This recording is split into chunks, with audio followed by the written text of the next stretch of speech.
오늘 하나님께서 우리에게 주신 말씀은 시편 139편 1절부터 18절까지의 말씀입니다. 좀 긴 말씀이지만 우리가 말씀에 집중하고 뜻을 깊이 새기면서 이 말씀을 함께 읽어 올리겠습니다.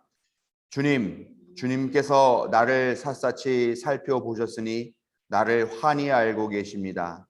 내가 앉아 있거나 서 있거나 주님께서는 다 아십니다. 멀리서도 내 생각을 다 알고 계십니다.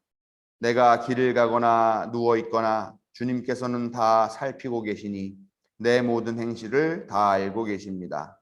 내가 혀를 놀려 아무 말 하지 않아도 주님께서는 내가 하려는 말을 이미 다 알고 계십니다. 주님께서 나의 앞뒤를 두루 감싸 주시고 내게 주님의 손을 얹어 주셨습니다. 이 깨달음이 내게는 너무 놀랍고 너무 높아서 내가 감히 측량할 수조차 없습니다. 내가 주님의 영을 피해서 어디로 가며 주님의 얼굴을 피해서 어디로 도망치겠습니까? 내가 하늘로 올라가더라도 주님께서는 거기에 계시고 스올에다 자리를 펴더라도 주님은 거기에서 계십니다. 내가 저 동력 너머로 날아가거나 바닷끝 서쪽으로 가서 거기에 머물지라도 거기에서도 주님의 손이 나를 인도하여 주시고 주님의 오른손이 나를 힘있게 붙들어 주십니다. 내가 말하기를 어둠이 와락 나에게 달려들어서 나를 비추던 빛이 밤처럼 되어라 해도 주님 앞에서는 어둠도 어둠이 아니며 밤도 대낮처럼 밝으니 주님 앞에서는 어둠과 빛이 다 같습니다. 주님께서 내 장기를 창조하시고 내 모태에서 나를 짜맞추셨습니다. 내가 이렇게 빚어진 것이 오묘하고 주님께서 하신 일이 놀라워 이 모든 일로 내가 주님께 감사를 드립니다. 내 영혼은 이 사실을 너무도 잘 압니다. 은밀한 곳에서 나를 지으셨고 땅속 깊은 곳 같은 저 모태에서 나를 조립하셨으니 내 뼈 하나하나도 주님 안에서는 숨길 수 없습니다. 나의 형질이 갖추어지기도 전부터 주님께서는 나를 보고 계셨으며 나에게 정하여진 날들이 아직 시작되기도 전에 이미 주님의 책에 다 기록되었습니다. 하나님, 주님의 생각이 어찌 그리도 심오한지요. 그 수가 어찌 그렇게도 많은지요. 내가 세려고 하면 모래보다 더 많습니다. 깨어나 보면 나는 여전히 주님과 함께 있습니다. 아멘. 하나님의 사랑과 자비가 이 아침에 하나님께 예배하는 모든 사랑하는 자녀들 위해 충만하게 임하시기를 성어버이, 성자, 성령의 이름으로 축원드립니다. 태풍과 때늦은 장맛비가 큰 비를 내리고 예전과는 사뭇 다른 그런 계절을 우리가 맞이하고 보내고 있습니다. 많은 비가 내렸는데 각 가정은 큰 어려움이 없으신지, 또 남쪽에는 지금 엄청난 비가 내려서 많은 비 피해가 있다고 하는데 그 이웃들은 지금 이 아침을 어떻게 맞고 있는지 걱정이 됩니다. 기상이변 현상으로 인해서 벌어진 일들이라고 이렇게 평가가 되고 있는데 이 현상들이 계속 우리에게 각성하라고 또 변화하라고 또 결단하라고 이렇게 촉구하는 것 같은 생각이 듭니다. 아무쪼록 이런 이상 현상들에 익숙해지기보다는 좀 경각심을 갖고 인류가 이제부터라도 생각을 바꾸고 공존하려고 하는 그런 마음들을 갖고 그런 노력을 하게 되기를 바라고 또 함께 여러분들도 생활 가운데서 그런 노력들을 해주시기를 부탁을 드립니다. 오늘 읽은 이 시는 모든 것을 아시고 어디에나 계시는 하나님이라는 그런 제목이 붙어 있는 다윗의 시입니다. 시는 하나님이 시인인 이 다윗을 만드신 분이시기 때문에 모든 것을 다 아시고 또 어디에서나 함께 동행하신다는 그런 진리를 우리에게 신앙적이면서도 또한 철학적인 그런 가르침과 깨우침을 주고 있습니다. 그런데 이 시는 사실 그런 깊은 철학적 사색으로부터 나온 그런 고백과 시라기보다는 억울하게 곤경에 처해 있는 그런 다윗이 자기의 처지를 하소연하기 위한 그런 출발점에서 시작하는 그런 시입니다. 오늘 우리가 읽지 않은 부분인 19절부터 24절 말씀에 보면은 사람들이 이 시인이죠 다윗을 고발합니다. 근데 그 고발하는 내용이 뭐냐? 다 거짓말이고 날조된 그런 상황이라죠. 이런 것들을 언급하고 있는데 다윗은 내가 정말 억울한데 내가 정말 부당하게 지금 고발당하고 있는데 나의 이 억울함을 풀어주실 것 이거는 하나님이다. 왜냐하면 하나님께서 모든 것을 다 알고 계시기 때문에 하나님께서 나를 구원해 주시고 나의 억울함을 풀어주셔야 된다라고 하는 그런 요청을 드리고 있는 것입니다. 다윗은 자기들을 거짓으로 고발하는 이들이 자기의 원수뿐만 아니라 하나님의 원수라고 생각하면서 이들과는 아예 상종하기를 거절하고 교제하는 것을 거부하고 있습니다. 그리고 오직 하나님만이 자신의 편에 서서 자신의 결백을 증명해주고 자기의 억울함을 풀어줄 것이다라고 하는 그런 확신을 갖으면서 이 시를 맺고 있습니다.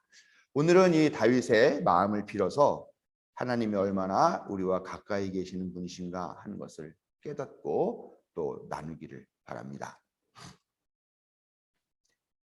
오늘 읽은 시는 주님께서는 나를 낱낱이 살펴보셨으며 나를 환히 알고 계십니다 라고 하는 그런 선언으로 시작하고 있습니다. 이는 물론 다윗이 그동안 온갖 산전수전 공중전을 다 겪으면서 살아온 삶에서 나온 깨달음을 바탕으로 한 그런 신앙적인 고백이겠죠.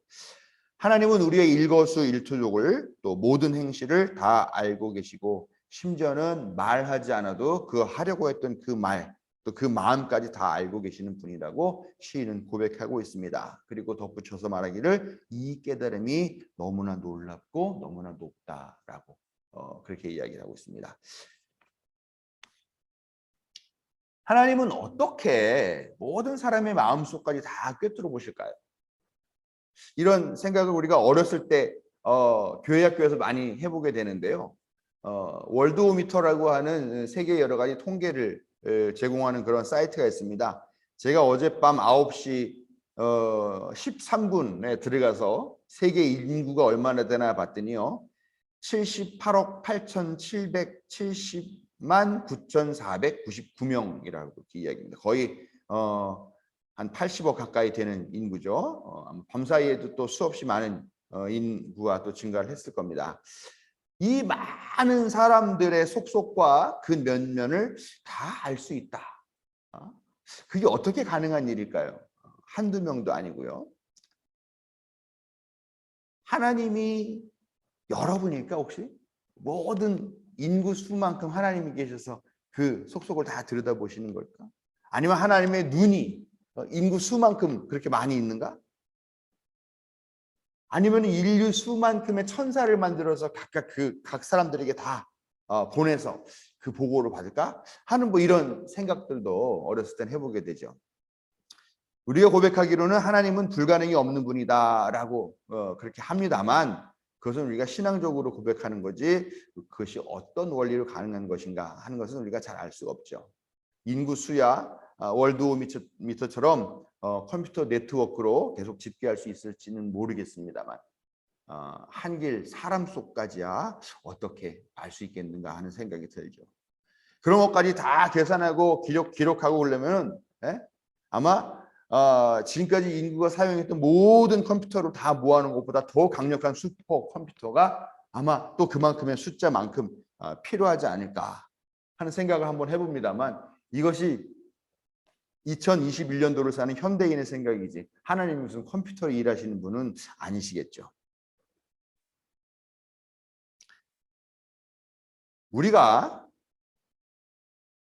남들에게 보여주지 못하고 꺼내놓지 못하는 어떤 치부나 부끄러운 행위가 있어서 그것을 아주 깊숙이 꽁꽁 감춰놓고 드러내지 않았다라고 한번 가정을 해봅시다. 그런데 그것을 하나님이 알고 계신다라고 고백을 하고 있습니다. 그렇지만 사실은 하나님 말고 이 사실을 아는 존재가 하나 더 있습니다. 누구냐면 바로 우리 자신이라는 것이죠. 우리 자신이 알고 있다는 것은 하나님도 알고 계신다라는 말입니다. 하나님이 우리 안에 계시다라고 고백하기 때문에 우리 안에 계시는 하나님이 우리 자신이 알고 있는 다 알고 계시는 거죠. 우리가 정말 아주 화려한 언변과 말재주가 있어서 이 세상 사람들을 완전히 속여 먹을 수 있다 할지라도 완전히 속일 수 없는 존재가 하나 있습니다. 그게 뭐냐? 바로 나 자신이죠. 다른 사람은 다 속여도 나 자신은 그것이 거짓이라는 걸 알고 있습니다. 내가 나 자신을 속일 수가 없으니 당연히 우리 안에 계신 하나님을 속일 수 없는 이치죠. 내가 알면 하나님도 아십니다. 즉 우리에게 하나님은 양심으로 그렇게 작용하고 계시다는 것입니다.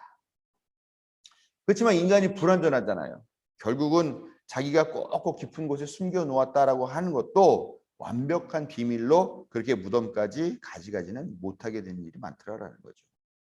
그래서 자기가 했던 그런 꼭꼭 숨겨놓았던 치부나 부끄러운 일들이 범죄적으로 잘못된 일이다라고 한다면 그것이 언젠가는 밝혀지고 언젠가는 정의의 판단을 받게 된다라는 거죠. 화성 연쇄 살인 사건의 진범 이춘재를 보면서 아마 여러분들도 다 그런 생각을 하시지 않았을까 생각을 합니다. 하나님께서 나를 환히 알고 계신다라는 것은 내가 너의 치부와 범죄와 부끄러운 모습을 그 행위들을 내가 다 이 두 눈을 똑바로 보고 있다라고 하는 그런 의미의 협박이 아니라는 겁니다. 우리의 성실한 삶을 살고 우리가 좀 더 진실하게 하루하루를 지내라고 하는 그런 명령과 요청을 담고 있는 말씀입니다.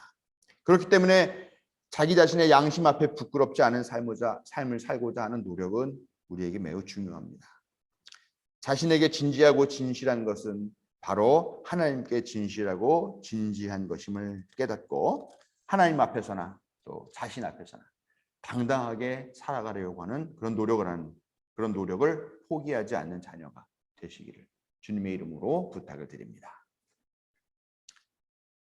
다윗은 하나님이 자신에 관한 모든 것을 다 아신다고 고백하면서 하늘에서도 스올에서도 저 동력 너머나 바닷끝 서쪽에서도 주님의 손이 나를 인도해 주시고 오른손이 나를 힘있게 붙들어 주신다라고 그렇게 고백하며 노래하고 있습니다. 하나님이 나를 환히 다 알고 계신다는 말은 언제 어디서나 항상 우리와 함께 계신다라는 임마누엘의 뜻이기도 한 것입니다. 단지 함께 계시는 것만으로 끝나는 것이 아니라 우리의 힘과 위로가 되어 주신다는 것이죠. 예전에 그 은영교회 다닐 때 계시던 한 전도사님이 자신이 겪은 이야기를 그 청년 예배 설교 시간에 해주신 적이 있습니다. 이 전도사님은 캠프 일을 하시는 분이었어요. 자기가 이제 처음으로 이 캠프 일 때문에 미국을 가게 되셨다고 합니다. 캠프라는 것이 뭐 대도시 한복판에 있는 게 아니잖아요. 보통 보면 깊은 산골이라든가 깊은 들판이라든가 계곡 그렇게 경치가 좋은 곳에다가 캠프장을 차려놓고 사람들을 맞이하는 그런 곳인데 미국에 처음 가시는 이 전도사님이 길도 낯선데 그거를 자기가 차를 렌트를 해가지고 이제 차를 끌고 가시는데 도무지 모르겠더라는 겁니다. 아무리 지도를 봐도 모르고 자기가 지금 어디에 있는지조차도 알지 못하겠더라는 거예요. 그래서 정말 몇 시간을 그 주위를 뱅뱅뱅뱅 돌면서 헤매고 있는데 그것도 또 밤이었답니다. 밤이니 뭐 다니는 사람이 있습니까? 다니는 차가 있습니까? 이 첩첩산 중에 만약에 지나가는 차가 있다 하더라도 그 차를 세워서 물어보려고 하더라도 아마 강도가 아닐까 하는 그런 걱정 때문에 문도 열어주지 않고 아마 그냥 지나쳐 버리지 않았을까 하는 생각이 듭니다. 그렇게 한참 헤매면서 있는데 갑자기 저 앞에서 자동차 불빛이 하나 보이더라는 겁니다. 그리고 왔는데 손을 들고 세우니까 문을 열고 자기를 상대해 주더라는 겁니다. 그래서 자기가 지금 처한 상황을 이야기하고 자기가 가려고 하는 목적지를 이야기했더니 Follow me, 나를 따라와라 라고 이야기를 하더래요. 그래서 그 사람을 따라서 한참을 갔더니 그 앞에 자기가 찾았던 그 캠프장의 표지판이 있더라는 겁니다. 그러면서 저쪽으로 가면 됩니다 라고 이야기를 해주더니 그 사람은 정말 고맙다는 말을 할 틈도 없이 다시 왔던 길을 되돌아서 자기가 가던 길로 가더라는 겁니다. 이 엄청나게 당황한 상황에서 이 전도사님은 너무나 감사했는데 그 감사한 것이 그 길을 안내해준 그 사람에게 감사한 것뿐만 아니라 하나님께 감사했다고 해요. 그러면서 그때 자기가 그렇게 헤맬 때 자기를 돕기 위해서 왔던 그 사람은 사람이 아니라 사실은 천사가 아니었을까. 자기는 그렇게 지금도 고백을 하고 있다라고 합니다. 그 먼 미국 땅에서 하나님이 자기를 지켜보시면서 어려움에 처하자 도움을 주시려고 했다고 분명하게 확신하고 있다 이렇게 말씀하셨습니다. 우리가 매 순간 만나게 되는 그런 복잡 다단하고 미묘한 감정들까지도 가장 완벽하게 아시는 분이 바로 하나님이시죠. 그리고 그 순간 하나님은 우리의 그 감정과도 함께 해주십니다. 제가 이번에 아버지와 사별을 하는 그런 일을 겪었는데 나의 감정을 하나님이 어루만져 주셨다라는 생각이 듭니다. 너무 급작스럽게 맞은 일이라 이게 사실 무슨 일인지, 왜 이런 일이 벌어졌는지, 그리고 내 마음에서 일어나고 있는 그 감정이 무엇인지 솔직히 잘 알지 못했습니다. 지금도 잘 모르겠어요, 사실은. 아버지가 계시지 않다라는 그런 슬픈 듯한 감정도 마음속에 들지만 또 한편으로는 너무 많은 고생을 하지 않고 돌아가신 거에 대해서 안도하는 그런 마음도 분명히 있습니다. 그리고 더 이상 시골에 가도 아버님을 뵐 수 없다라고 하는 그런 이별과 부재의 감정들 또한 있고요. 그러면서도 여전히 아버님께서 나에게 베풀어 주셨던 그런 사랑과 또 성장하면서 만들었던 그런 많은 추억들이 이 마음속에 생생하게 남아있는 그런 마음도 있습니다. 한마디로 정말 복잡하고 복합적인 아주 그런 울지도 못하고 또 웃지도 못하고 또 어떻게 보면은 뭐 외면 할 수도 없는 그런 아주 이상한 감정들이 뒤에 엉켜 있습니다. 그런데 그 복잡한 감정을 고스란히 나와 함께 하신 분이 하나님이시다라는 것을 매 순간순간마다 더 강하고 깊게 느끼고 있습니다. 슬픔에는 함께 깊이 슬퍼해 주시고 또 안도감을 느낄 때는 또 한없이 위로해 주시고 이별과 또 부활이라는 복잡한 상호 모순되는 이런 감정은 또 그 있는 그대로 나와 함께 느껴주셨습니다. 너는 아버지가 돌아가셨잖아. 너를 키워주시고 지금까지 이렇게 돌봐주신 아버지가 돌아가셨는데 왜 더 슬퍼하지 않아?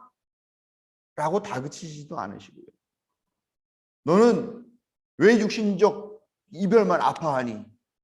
부활이 있는데 왜 부활을 의심하느냐? 라고 질책하지도 않으시면서 오롯이 나의 감정을 함께 나누어 주시더라라는 것입니다. 지금 이런 하나님이 우리와 함께 계시며 완전히 우리와 연합하고 계심을 믿고 의지하는 자녀가 되시기를 바랍니다. 다윗은 하나님이 은밀한 곳에서 자신을 지으셨고 땅속 깊은 곳 같은 모태에서 자신을 조립하였으며 뼈마디 하나하나도 다 주님이 만드셨다라고 15절에 고백을 하고 있습니다. 또 형질을 갖추기 전부터 이미 나를 보고 계셨으며 나에게 정해진 날들이 시작되기도 전부터 이미 주님의 책에 다 기록되었다라고 말하고 있습니다. 하나님은 우리를 창조하신 분이시죠. 그렇기 때문에 우리를 아주 잘 아시는 것은 너무나 당연한 일이죠. 공장에서 어떤 제품을 만들 때 그 제품을 설계하고 또 그 제품을 조립한 사람이 그 물건의 결함이 뭔지를 알아서 고치고 아니면 그 제품의 수명이 얼마나 될까 하는 것을 예측할 수 있는 원리와 마찬가지라고 할 수 있겠죠. 하나님은 시작과 과정 그리고 그 결말까지도 다 알고 계신다라고 고백하는 이유입니다. 바로 하나님은 우리의 창조주.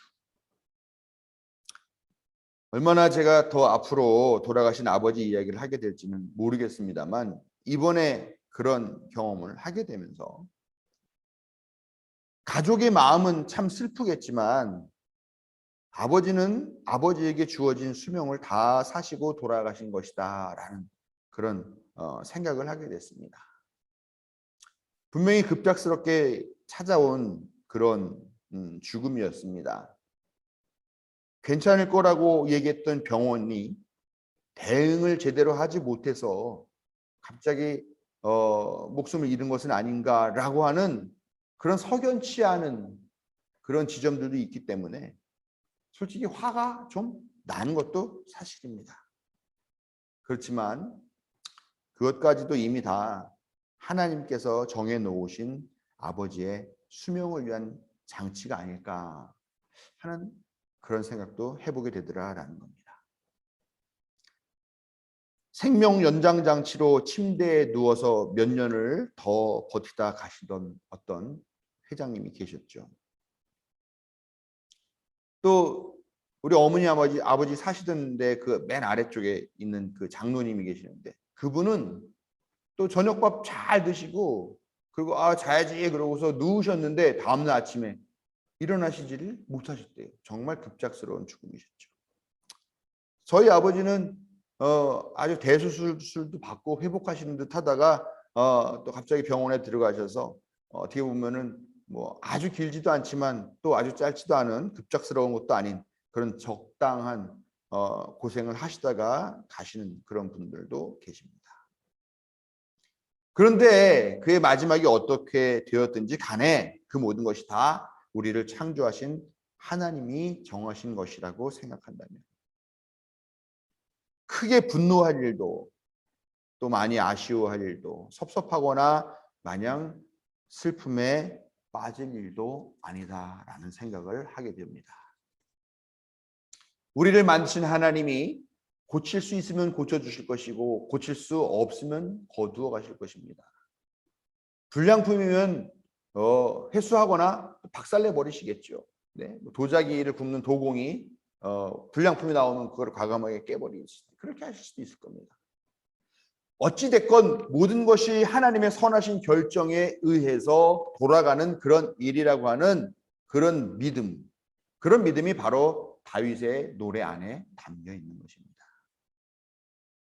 그렇게 우리는 마냥 슬퍼하거나 마냥 기쁨에 취해 있거나 마냥 향락에 빠져 있거나 아니면 비관적인 아니면 너무나 과도한 그렇게 낙관적인 생각이 빠져 있을 것이 아니라 하나님께서 우리를 위하여 정하여 놓으신 그런 수명과 그런 장치들과 그런 환경들에 순응하고 순종하면서 지금 내가 여기 살아있는 이 나날들을 어떻게 살아가는 것이 정말 하나님께서 기뻐하시고 나도 행복하며 의미 있는 것일까 하는 것을 더 중요하게 생각하게 된다라는 것입니다. 우리가 창조주 하나님의 사랑하시는 피조물임을 기억하며 집착보다는 선하신 인도하심과 섭리를 따라 건강하게 살기를 바랍니다. 하나님을 의지하고 하나님의 동행하심을 믿으며 하나님의 섭리에 순종하면서 삶의 의미를 묻는 성도 여러분들에게 큰 은혜와 자비가 함께 하시기를 축원드립니다.